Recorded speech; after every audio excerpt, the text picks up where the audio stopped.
You ask Tiger to solve. This deals with linear equations with one unknown.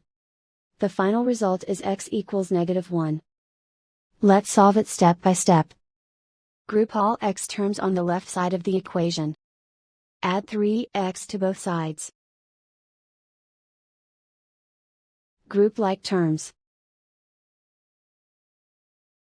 Simplify the arithmetic. Group like terms.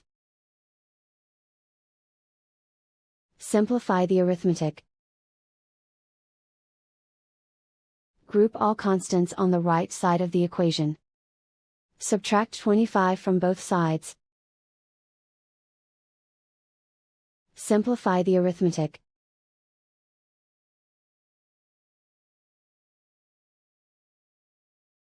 Isolate the x. Divide both sides by 9. Simplify the fraction.